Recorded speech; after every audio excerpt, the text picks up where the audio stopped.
आज राहुल गांधी जी जो निकले हैं ये बहुत पहले करना चाहिए था। आज आप देख रहे हैं जनता में कितना उत्साह है। इसका जो एक छत्र राज चल रहा है ये सीधे सीधे तानाशाही की तरफ जाने वाला है। संविधान के खिलाफ जाकर ये लोग काम कर रहे हैं और संविधान के खिलाफ जाकर ये हिंदू राष्ट्र यहाँ बनाना चाहते हैं। हिंदू राष्ट्र बनाने की बात का मतलब ये है कि आप संविधान को बदलना चाहते हैं, तो संविधान ये देश के नागरिक कभी बदलने नहीं देंगे और ये भारत सेकुलर था, सेकुलर है और सेकुलर ही रहे। 2024 में सभी जो अल्पसंख्यक है, सभी छोटी जाति जमातियां हैं, वो सब मिलकर एक होकर सब इस बीजेपी के जो आइडियोलॉजी है इसको परास्त करेंगे। आज आप देखिए बीजेपी में क्या हो रहा है, ये स्वर्ण हिंदुओं की पार्टी हो गई है। ये सभी हिंदुओं की पार्टी नहीं है, ये केवल स्वर्ण हिंदुओं की पार्टी हो गई है। बड़े बड़े पदों पर केवल स्वर्ण हिंदू जाते हैं। 70 साल राज किया, उन्होंने देश को लूटा, आप बोलते हो तो क्या आप भी 70 साल देश को लूटने के लिए आए हो?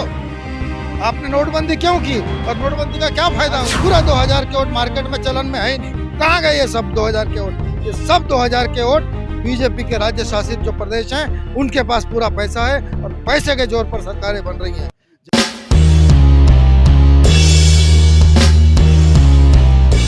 भारत जोड़ो यात्रा का 64वां दिन है और यहाँ पे नांदेड़ डिस्ट्रिक्ट में कुछ सिख समुदाय मिले हैं जो कि भारत जोड़ो यात्रा को जोर शोर से सपोर्ट कर रहे हैं। तो ये लोग आखिर भारत जोड़ो यात्रा का कौन सी बातें इन लोग को अच्छा लग गया और ये लोग सपोर्ट करने आ गए हैं, क्या बात है उनसे जानते हैं। सबसे पहला सवाल आपसे ये होगा कि भारत जोड़ो यात्रा जो कि कांग्रेस पार्टी निकाल रही है, क्या कांग्रेस पार्टी से आप बिलोंग करते हैं या बस इस यात्रा को सपोर्ट करने? नहीं, हम पहले अशोक रोजी को नांदेड़ में बिलोंग करते, पूरे अशोक रोजी का ही, कांग्रेस के ही उन्होंने मंत्री है, सब कुछ है, मुख्यमंत्री भी रहे।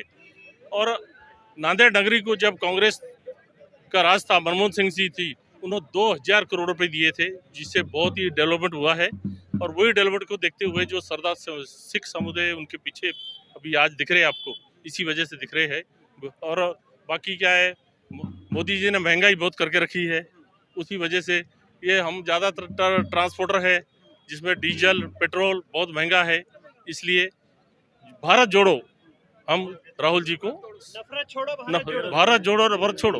एक सवाल ये है कि मोदी जी तो कहते हैं सबका साथ सबका विकास, आप कहते हैं कांग्रेस के टाइम में 2000 करोड़ रुपए दिया था, क्या मोदी जी कुछ दो टर्म जो मोदी सरकार की सरकार रही है उसमें कुछ उन्होंने दिया नहीं है? नहीं, कुछ नहीं हुआ। जब हमारी 300 शताब्दी थी, गुरु ये जो गुरुद्वारा है हमारा, यहाँ गुरुता गद्दी दिया ली है हमारे 10वें गुरु ने और 11वें गुरु को स्थापित किया ला, इसलिए उस नाम पे पैसे आए थे, पूरे शहर में पैसे लगे। तो क्या लगता है कि आप लोगों की भारत जोड़ो यात्रा सफल होगा और जो राहुल गांधी का या कांग्रेस का जो एक प्रयास है कि भारत को जोड़ने की बात कर रहे हैं, हिंदू मुस्लिम सिख ईसाई सबको, तो क्या जोड़ पाएंगे? बिल्कुल जोड़ पाएंगे और बिल्कुल इसमें यश मिलेगा उनको। और ये गुरु घर गुरुता गद्दी महाराज ने यहाँ दिया ली, वो नगरी से जा रहे हैं उन्होंने, बिल्कुल उनको सफलता मिलेंगी।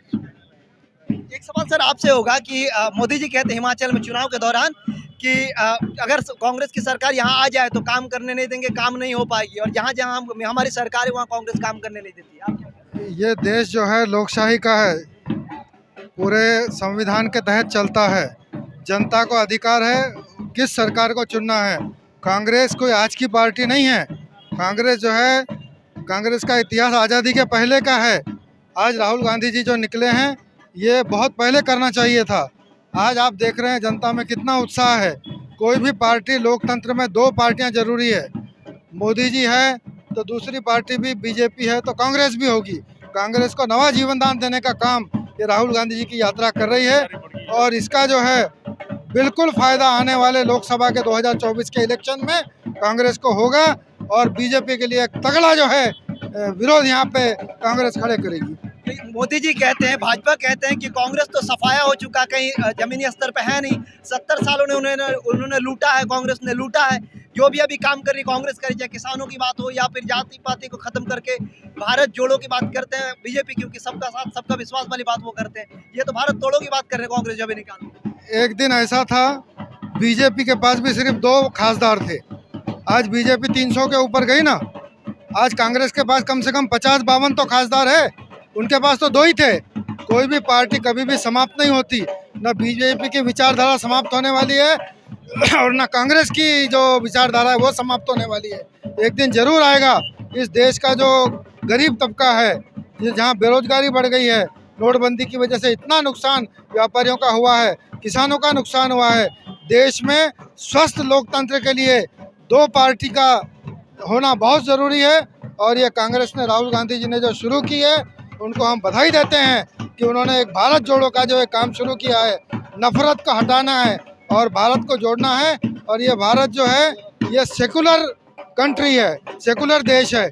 यहाँ पर सब गंगा जमुना तहजीब के तहत मिलकर रहना है सबने, इसलिए सबको एक होकर इस देश को आगे बढ़ाना है। तो क्या भाजपा क्या सेकुलरिज्म को खत्म करने की प्रयास कर रहे हैं, क्या आप लोग ये कहना चाह रहे हैं? देखिए, जो भारतीय जनता पार्टी का जो ताना बाना है और मोदी जी का जो एक छत्र राज चल रहा है, ये सीधे तानाशाही की तरफ जाने वाला है। जो लोकतंत्र है, लोकतंत्र की जो बुनियाद है संविधान, संविधान के खिलाफ जाकर ये लोग काम कर रहे हैं और संविधान के खिलाफ जाकर ये हिंदू राष्ट्र यहाँ बनाना चाहते हैं। हिंदू राष्ट्र ये नहीं है, ये सेकुलर देश है। संविधान में लिखा हुआ है हिंदू राष्ट्र बनाने की बात का मतलब ये है कि आप संविधान को बदलना चाहते हैं। तो संविधान ये देश के नागरिक कभी बदलने नहीं देंगे और ये भारत सेकुलर था, सेकुलर है और सेकुलर ही रहेगा। ज्यादातर मेजोरिटी तो यही चाहती है, तभी ना उनकी सरकार जगह जगह पे बन जा रही है। चाहे यूपी में देख लीजिए, तो उस तरह तमाम तर जगह में उनकी सरकार बन रही है। कहीं ना कहीं ये सब जो है विपक्ष की फूट का फायदा बीजेपी को मिल रहा है। आप देखिए 35%, 40% वोट लेकर बीजेपी की सरकारें बन रही है। जहां उनको मेजॉरिटी नहीं मिल रही है, वहां पर वो पैसे की ताकत से, ईडी की ताकत से या और कोई एजेंसियों की ताकत से वो वहां के आमदारों को फोड़कर अपनी सरकारें बना रहे हैं। 35-40 आमदार 35-40% वोट लेकर वो सत्ता कर रहे हैं और विपक्ष एकजुट नहीं होने की वजह से ये हो रहा है। और 2024 में सभी जो अल्पसंख्यक है, सभी छोटी जाति जमातियां हैं, वो सब मिलकर एक होकर सब इस बीजेपी के जो आइडियोलॉजी है इसको परास्त करेंगे। आज आप देखिए बीजेपी में क्या हो रहा है, ये स्वर्ण हिंदुओं की पार्टी हो गई है। ये सभी हिंदुओं की पार्टी नहीं है, ये केवल स्वर्ण हिंदुओं की पार्टी हो गई है। बड़े बड़े पदों पर केवल स्वर्ण हिंदू जाते हैं, बड़े बड़े अधिकारी केवल स्वर्ण हिंदू बनते हैं और बाकी जो छोटे तबके हैं उनको मामूली कहीं कार्यकर्ता के जैसा उनको व्यवहार किया जाता है। तो ये आने वाले 2024 के इलेक्शन में, ठीक है उन्होंने 70 साल राज किया, उन्होंने देश को लूटा, आप बोलते हो, तो क्या आप भी 70 साल देश को लूटने के लिए आए हो? आपने नोटबंदी क्यों की और नोटबंदी का क्या फायदा हुआ? नोटबंदी तब सफल होती जब 1000 की नोट आपने बंद की और 2000 की नोट ना निकालते। 2000 की नोट निकालकर आज पूरा 2000 के नोट मार्केट में चलन में है ही नहीं। कहाँ गए ये सब 2000 के नोट? ये सब 2000 के नोट बीजेपी के राज्य शासित जो प्रदेश हैं उनके पास पूरा पैसा है और पैसे के जोर पर सरकारें बन रही हैं। जहाँ लोकशाही से बने सब देश एक्सेप्ट करेगा, विपक्ष भी एक्सेप्ट करेगा, लेकिन जहाँ उनकी मेजॉरिटी नहीं आ रही है, गोवा का आप हाल देख लीजिए। गोवा में कितने उनके आमदार आए थे? महाराष्ट्र में उन्होंने क्या तमाशा किया? 50-50 करोड़ रुपए देकर 50 आमदारों को उन्होंने खरीदा और एक चलती चलती सरकार को, जनतंत्र के उससे बनी सरकार को उन्होंने गिरा दिया। भाजपा वाले तो कहते हैं हमारी आइडियोलॉजी को फॉलो करते हैं, उसके एमएलए इसलिए आ जा रहे हैं। कोई आइडियोलॉजी फॉलो नहीं होती है। आइडियोलॉजी सिर्फ जो है खोखे के वजह से फॉलो हो रही है, बाकी और कोई कारण नहीं है।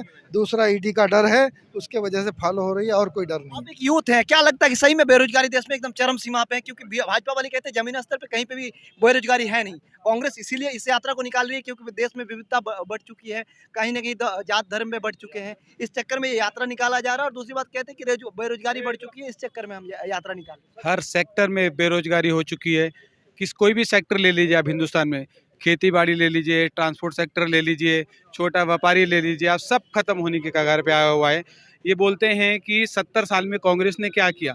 70 साल में अगर कांग्रेस ने अगर कुछ किया नहीं है तो अगर जो कर्जा 70 साल में नहीं हुआ था, मोदी जी के राज में 7 साल में उतना कर्जा हो चुका है हिंदुस्तान के ऊपर, वो किसके ऊपर भार पड़ेगा? वो आम जनता के ऊपर पड़ेगा। तो डीजल आज 100 रुपये लीटर मिल रहा है, ट्रांसपोर्ट सेक्टर एकदम क्लैप्स हो चुका है।